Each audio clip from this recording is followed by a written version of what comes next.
The clippers buzzed in the 3 a.m. silence. Ivy's hands trembled as she gripped the clipper's handle.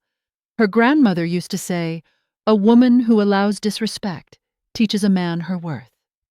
She never understood what Grandma meant until tonight, standing over the most dangerous man in Seoul with his wedding invitations to another woman, scattered across the marble floor like broken promises. In Ivy's defense, she didn't plan to shave half the Korean Mafia boss's head. She planned to confront him. The clippers were just what she grabbed first. The first lock of his perfectly styled black hair fell onto the white silk pillowcase. Then another. The bare skin of his scalp appeared, pale, vulnerable, exposed against the untouched right side. She carved a brutal line straight down the middle of his head, the same way he'd carved her heart in half 3 hours ago. He didn't wake. Didn't know that the woman he'd called nobody was marking him forever. But he would. This is the story of how a Black American girl destroyed a Korean Mafia boss's wedding and accidentally started a war. 3 hours earlier, Ivy's hands were covered in Minho's blood again. The wound was deep, angry red against his pale skin. This was the 4th business accident this month, the 4th time she'd stitched knife wounds while he gritted his teeth and pretended it didn't hurt. The 4th time he'd shown up at her apartment past midnight, blood soaking through his designer shirt, asking if she could help him. She'd stopped asking questions weeks ago, because every time she did, he'd kiss her until she forgot why she was angry. "Stay tonight," he whispered, pulling her against his chest despite the fresh stitches. His fingers gripped her waist like she might disappear if he let go. She should have said no. Should have recognized the desperation in his voice, the way his breath caught when she pressed her palm flat against his ribs. Instead, she kissed the sharp line of his jaw and said, "I love you too." His phone erupted with buzzing, harsh, insistent, shattering the moment, like glass. He tensed immediately. The shift from lover to mafia boss happened in a heartbeat, his shoulders squaring, his expression going carefully blank. He stepped away from her, and the cold air rushed in where his warmth had been. He answered in rapid Korean that her basic language skills couldn't follow. But she caught 3 words that made her stomach drop like a stone. Wedding. Tomorrow. Can't delay. Wedding. The word hung in the air between them, heavy and suffocating.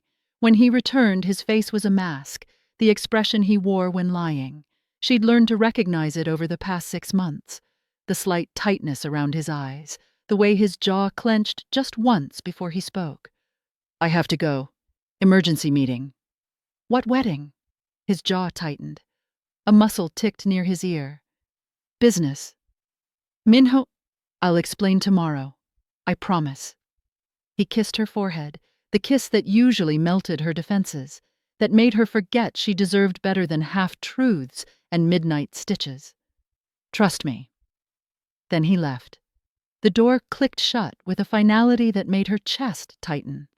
Ivy stood in her kitchen, blood still under her fingernails, and counted to 60, 1 Mississippi, 2 Mississippi, watching the second hand on her grandmother's old clock tick away the seconds of her denial. Then she grabbed her jacket and followed the man she loved into the Seoul night, because Grandma's voice whispered in her head, "A woman who ignores her instincts teaches a man she has none." And Ivy's instincts were screaming. The Four Seasons Hotel rose like a glass fortress in Gangnam, all gleaming surfaces and intimidating luxury. She pressed to $200, grocery money she couldn't afford to lose, into the night concierge's palm. Her hand trembled slightly as she let the bills go. "Penthouse floor. I'm meeting someone." "Before we continue, can I ask you a question? Where in the world are you watching from?" Comment below, because we'd love to know how far these stories travel, and hit that subscribe button for more amazing stories. I'll really appreciate it. "All right, thank you. Let's jump back in." The concierge's eyes flickered with recognition, or maybe judgment, but he pocketed the money and gestured toward the gold elevator doors. The elevator ride took 43 seconds, long enough for doubt to creep in like cold water, not long enough to prepare for the truth. The penthouse hallway was silent except for her breathing, shallow, quick, panicked. Room 3307. The door was cracked open half an inch, spilling warm light into the corridor. Through that narrow gap, Ivy saw her future die. Minho stood in a navy suit. His arm rested casually around a stunning Korean woman in a crimson dress that hugged every curve. She was laughing at something he'd said, the genuine laugh, the kind that threw her head back and crinkled her eyes. He looked relaxed, happy, more at ease than Ivy had ever seen him, more comfortable with this stranger than he'd ever been in 6 months with her. Documents covered the table between them, thick cardstock invitations with gold lettering that caught the light like tiny flames. The woman gestured to them with manicured hands, her movements graceful and practiced. 300 guests, the woman said in perfect English, her accent barely noticeable. Your father wants everything to look flawless. No room for scandal. Ivy's hand found the doorframe to steady herself. The wood was smooth and cold beneath her palm. It will, Ji-won. Minho's voice was soft, intimate. The voice he used in Ivy's ear at 3 a.m. when the world was just the two of them. Everything's arranged. Ji-won. The name settled in Ivy's chest like a stone. I know this marriage isn't what either of us wanted, Ji-won continued, flipping through photos of venue options with the detached efficiency of someone planning a business merger. But after December 28th, things will be easier. For both of us. Your father gets his treaty, my father gets his alliance, and we get our freedom. Marriage. December 28th. 4 weeks away. The words echoed in Ivy's head, each one a punch to the gut. Minho sighed, a heavy, exhausted sound that seemed to carry years of weight. Once we're married, your father will leave you alone, and I can... He hesitated, his hand rubbing the back of his neck. Do whatever it is I need to do. With whoever. You mean her. Ji-won's voice wasn't jealous, just stating facts like reading from a grocery list. The American girl. Her. Not Ivy. Not my girlfriend. Not the woman I love. Just her. It's not like that with her, Minho said quietly. Then what is it like? Silence stretched between them, the kind of silence that speaks volumes, the kind that says everything without saying anything at all. Ivy's hands pushed the door open before her brain could stop them. The hinges creaked. Minho spun around. The color drained from his face so fast she thought he might collapse. His eyes went wide, mouth falling open, one hand reaching out instinctively before dropping to his side. Ivy, your fiancé. Ivy looked at Ji-won, her voice steady despite the earthquake inside her chest. Despite the way her vision was tunneling, the edges going dark. When's the wedding? Ji-won assessed her with the cold precision of someone who'd been raised in this world, taking in Ivy's worn jeans, her cheap jacket, her natural hair pulled back in a simple ponytail, calculating her worth and finding it lacking. December 28th, 4 weeks from now.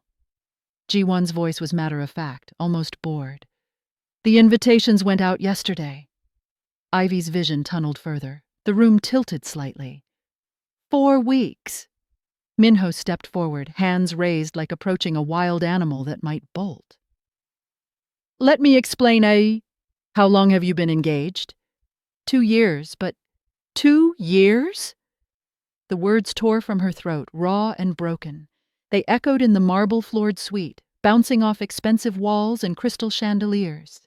2 years. 2 years while he'd been whispering I love you in her ear. 2 years while she'd been stitching his wounds and believing his promises. 2 years while she'd been planning a future that never existed. Ji-won stood, smoothing her dress with practiced elegance. "We've been planning this since before you arrived in Seoul, miss." She waited for a name Ivy didn't give. "My father and his father made arrangements years ago." Ji-won's voice held no apology, no guilt, just the simple recitation of facts. "I don't know what Minho told you about your relationship, but the reality is simple. We're getting married in 4 weeks. And you, whoever you are not part of the equation." She picked up her clutch, walked to Minho with the confidence of someone who knew she'd already won, and kissed his cheek. Her lipstick left a mark, crimson against his skin like a brand. "I'll see you at the final fitting tomorrow. Don't be late." Then she left. The door clicked shut with the finality of a coffin closing. Ivy stood frozen in the doorway, her chest so tight she couldn't breathe. The room was too quiet now, just her ragged breathing and the sound of her heart breaking. She turned to Minho, waited for him to correct Ji-won's words, to say Ivy was more than just whoever, to say she mattered, to say something, anything that would make this make sense. He said nothing. His mouth opened, closed. His hands hung uselessly at his sides. His eyes, those eyes that had looked at her like she was everything, were filled with guilt and resignation, and something that looked almost like relief that it was finally over. His silence was the loudest sound she'd ever heard. "Get away from me," she whispered. Then she ran through the hotel, past the shocked concierge who'd taken her $200, into the Seoul streets where the winter air burned her lungs and froze the tears on her cheeks. She didn't stop running until she couldn't breathe, until her legs gave out on a street corner 3 blocks away, until she collapsed against a brick wall and let the sobs tear through her chest like they'd been waiting for permission. Ivy didn't go home to her tiny apartment in Hongdae. She went to his penthouse, the fortress he'd given her a key to 3 months ago, pressing the cold metal into her palm and saying, "You're always welcome here. This is our place." Our place. What a joke. The penthouse was dark when she entered, her key turning in the lock with a soft click that felt too loud in the silence. The city lights of Seoul filtered through floor-to-ceiling windows, casting everything in shades of blue and gold. She walked through rooms filled with ghosts. The kitchen where she'd cooked him southern food, fried chicken and collard greens, while teaching him English curse words that made him laugh. He'd pressed her against the counter between stirring pots, kissing her until the timer went off. The couch where they'd fallen asleep, watching movies with subtitles, his head in her lap, her fingers running through his hair while he mumbled translations in his sleep. The bedroom where he'd traced the curves of her brown skin with reverent fingers and whispered that she was the most beautiful thing he'd ever seen. Where he'd made promises in the dark that dissolved in daylight, all lies wrapped in silk sheets and expensive whiskey. She found his study, the room he'd always kept locked. Tonight, the door stood open. Like he'd stopped caring about hiding things, like he knew it didn't matter anymore. On the desk, 300 ivory wedding invitations stacked in neat piles, already addressed in elegant calligraphy. A handwritten note in harsh Korean script sat on top, with a sticky note in Minho's handwriting, translating it. "Make sure your side invites exactly 150. This needs to look equal. The Parks are watching everything. Father." Ivy picked up an invitation with shaking hands. The cardstock was thick, expensive, the kind of quality that announced wealth without saying a word. Gold embossing caught the light. "The Kang and Park families cordially invite you to celebrate the union of Kang Minho and Park Ji-won. December 28th. The Shilla Hotel. 7 o'clock in the evening." Her name would never be on an invitation like this. She would never be introduced to his family in a ballroom filled with Seoul's elite. Never wear a white dress while his friends applauded and his father gave speeches about legacy and honor. Never be anything except the Black American girl he had fun with while planning his real future. The girl who stitched his wounds and warmed his bed and believed his lies. The girl who was convenient until she wasn't. Tears blurred her vision, angry tears, humiliated tears, heartbroken tears, all mixed together until she couldn't tell which was which. They fell onto the invitation, smudging the ink. She set it down carefully, her hands trembling so badly she nearly dropped it. That's when she saw it. Through the open bathroom door, his electric clippers on the counter, next to his expensive cologne and designer hair products. The clippers he used to maintain that perfect haircut, the one that probably cost $300 every 2 weeks, the one he was so vain about, the one he touched constantly, making sure every hair was in place. Grandma's voice whispered again, clearer now. A woman who accepts disrespect teaches a man her worth. Ivy picked up the clippers, tested the weight in her hand, heavier than she expected, solid and real.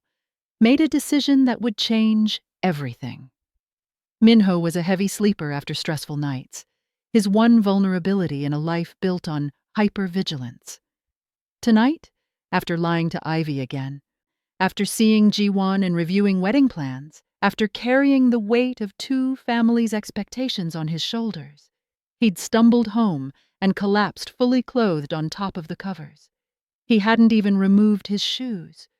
He didn't stir when Ivy entered the bedroom, didn't hear the clippers click on, that mechanical buzz cutting through the silence, didn't feel the first pass of the blade against his left temple.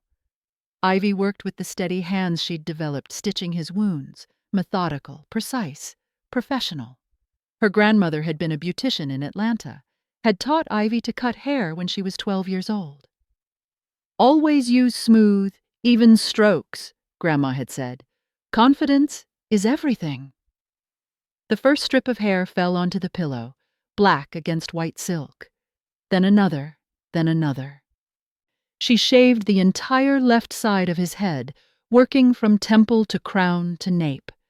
The clipper guard removed everything down to 1/4 inch, then she switched guards and went even shorter, down to the scalp, clean as a razor cut. The expensive haircut he paid hundreds for disappeared under her hands, lock by lock, lie by lie. But she stopped at the center, left the right side completely untouched, perfectly styled, gelled, exactly as it had been. Not a single hair out of place. The contrast was brutal.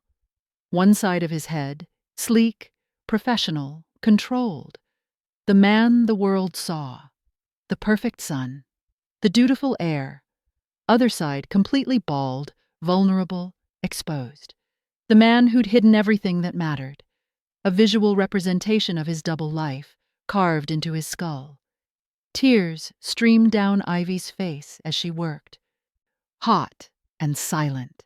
They dripped onto his pillow, onto her hands, onto the clippers, but her hands never trembled. This was for every lie, every hidden invitation, every time he chose duty over her, every moment she'd been her instead of Ivy, every promise he'd made while planning to break her heart. Minho stirred, his brow furrowing. He mumbled something in Korean that sounded like her name, soft, questioning, vulnerable. Ivy froze, clippers still buzzing in her hand, but he didn't wake, just turned his head slightly, his cheek pressing into the pillow, and settled back into sleep. She finished the job. Collected the hair clippings carefully, every last strand, gathering them into her palm. She arranged it on his white pillow in the shape of a heart.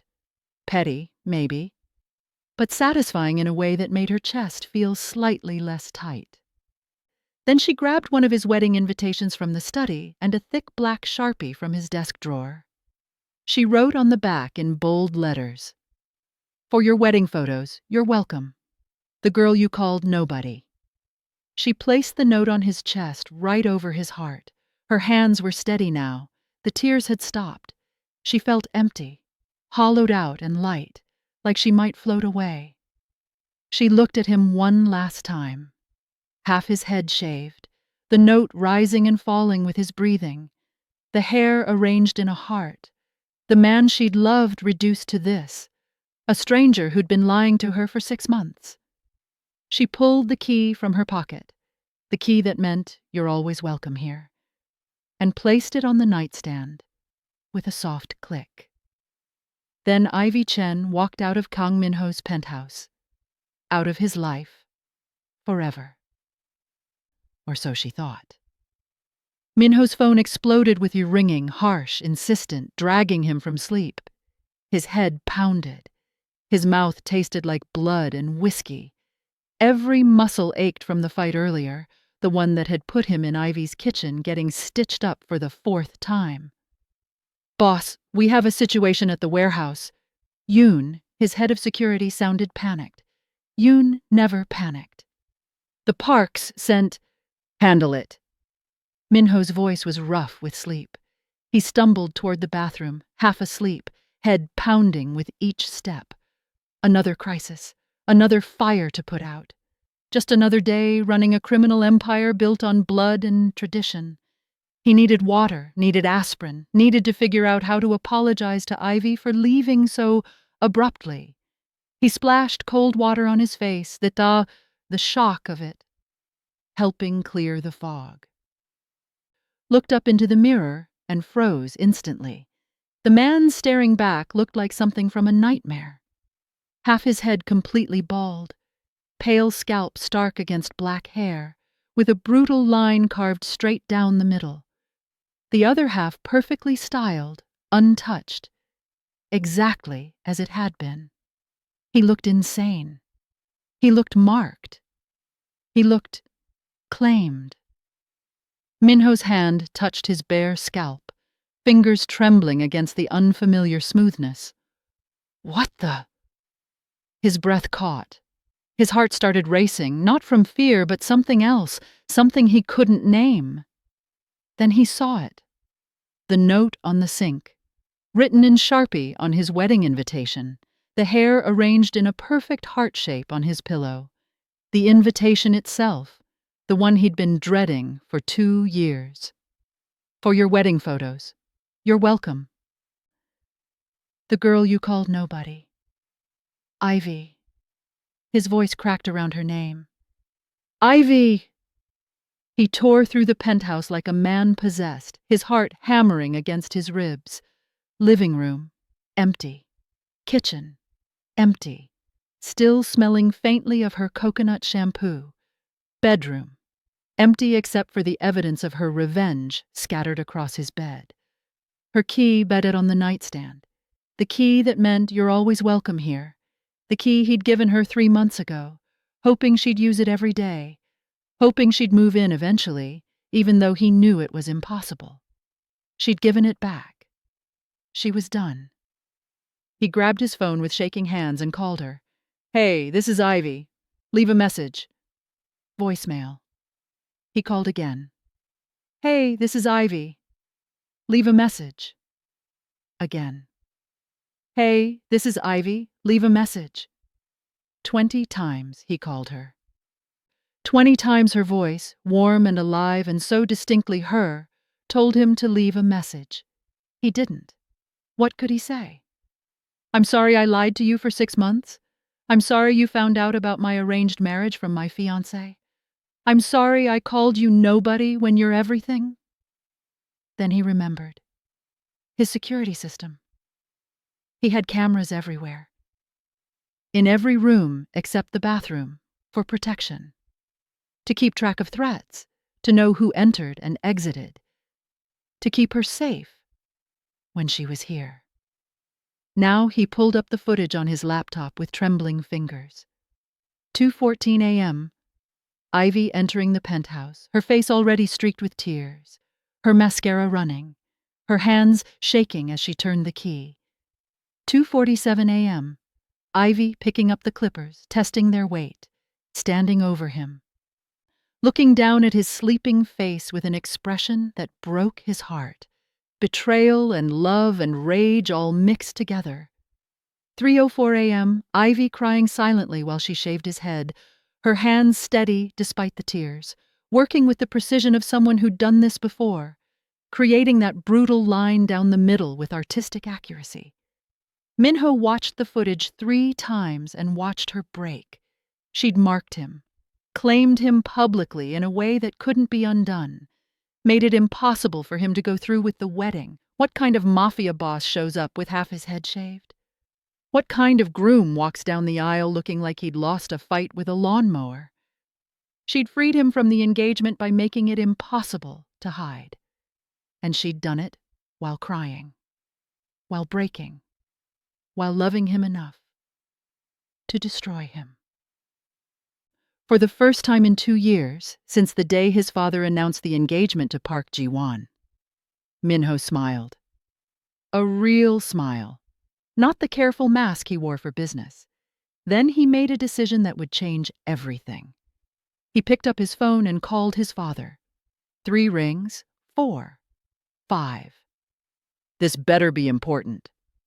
His father's voice was sharp, annoyed at being woken before dawn. The wedding is off.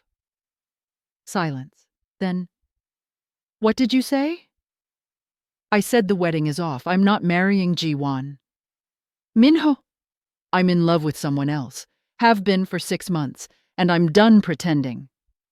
He hung up.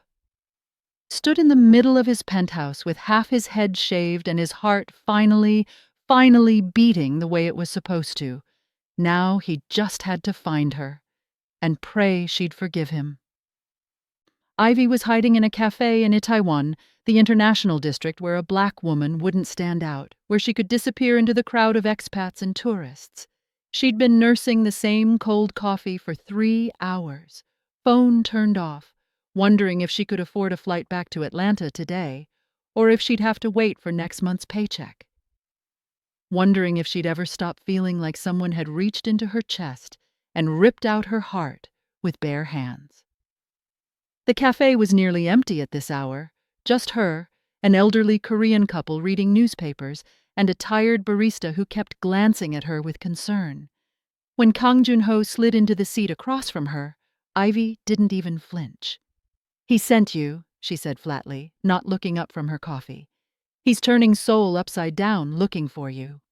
Yoon has every member of the organization searching. There are 10 guys checking hotels, airports, train stations. Junho's usually playful face was serious, his jaw tight with tension. But no, Minho doesn't know I'm here. What do you want? To tell you the truth.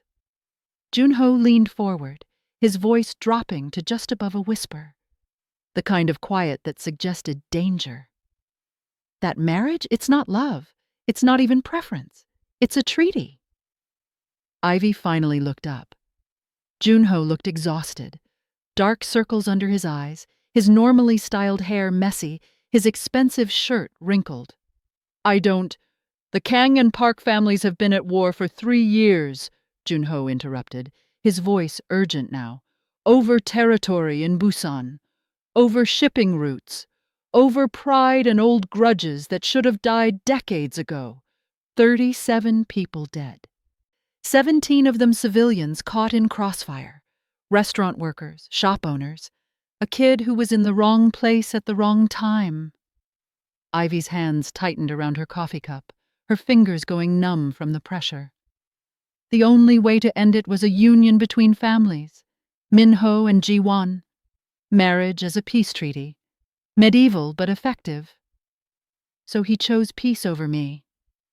He chose your life over his happiness. Ivy's head snapped up. Junho pulled out his phone, scrolled through messages with quick, efficient movements, and showed her the screen.